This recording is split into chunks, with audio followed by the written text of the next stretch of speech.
Oke, kali ini saya akan jelaskan untuk akun dosen. Akun dosen bisa dapat diakses melalui alamat website di dosen.unmura.ac.id. Kemudian akan tampil tampilan halaman sistem seperti yang sudah di dalam layar. Untuk bisa dapat mengakses halaman dosen atau akun dosen, dosen diwajibkan untuk melakukan login dengan menggunakan username dan password yang telah diberikan. Nah, selanjutnya ini merupakan bentuk tampilan dari halaman akun dosen. Terdapat beberapa menu yang bisa dapat dilakukan oleh dosen, seperti melihat informasi jadwal mengajar dengan memilih tahun akademik dan tahun semester yang tertentu. Kemudian untuk proses selanjutnya adalah penginputan nilai. Sama seperti halnya jadwal mengajar, dosen dapat memilih tahun akademik tertentu. Terus ada perubahan data, perubahan biodata. Ini dapat digunakan oleh dosen apabila ingin melakukan perubahan biodata, dan adalah menu perubahan password dari sistem dan empat informasi penting yang ada di dalam halaman dashboard dari akun dosen. Yang pertama, jumlah mengenai konten atau menu dari mengetahui informasi mata kuliah yang sedang dijalankan atau sedang diajarkan di semester berjalan. Terus daftar bimbingan mahasiswa akademiknya, informasi mengenai biodata dosen di sini. Oke, kita masuk ke dalam menu yang pertama atau konten yang pertama, yaitu fungsi dosen sebagai dosen pembimbing akademik. Salah satu fungsi dosen sebagai dosen akademik yaitu melakukan review terhadap usulan KRS mahasiswa. Untuk dapat melihat apakah ada usulan mahasiswa yang masuk, dosen dapat melihat halaman yang ada di bawah ini. Nah, ini merupakan tampilan apabila ada usulan KRS yang akan diproses. Ini saya contohkan adalah nama mahasiswa, program studinya, dan semester mahasiswa yang bersangkutan. Kemudian tinggal diklik icon ini. Selanjutnya sistem akan menampilkan informasi mengenai usulan dari KRS mahasiswa yang harus direview oleh dosen yang bersangkutan. Nah, untuk bisa dapat melakukan persetujuan, dosen dapat melakukan atau menceklis mata kuliah yang disetujui.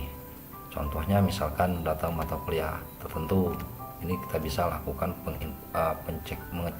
menceklis salah satu dari mata kuliah ini, atau kita bisa menggunakan tombol setujui yang di atas apabila seluruh usulan tersebut disetujui.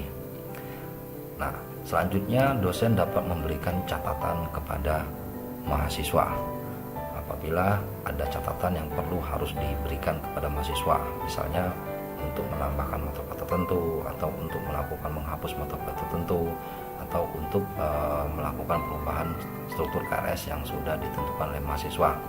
Nah, namun di sini dosen PA tidak diberi akses untuk melakukan perubahan maupun untuk menghapus daftar KRS mahasiswa. Oke, selanjutnya saya akan asumsikan dalam tutorial ini saya asumsikan bahwa dosen yang bersangkutan menyetujui semua usulan usulan KRS mahasiswa. Artinya dosen tersebut tinggal menceklis seluruh mata kuliah tersebut dan memberikan informasi, misalkan setuju atau oke. Tinggal diceklis, terus kemudian klik lanjutkan. Nah, di sini ada informasi bahwa mahasiswa yang bersangkutan telah menerima KRS yang telah direview oleh dosen.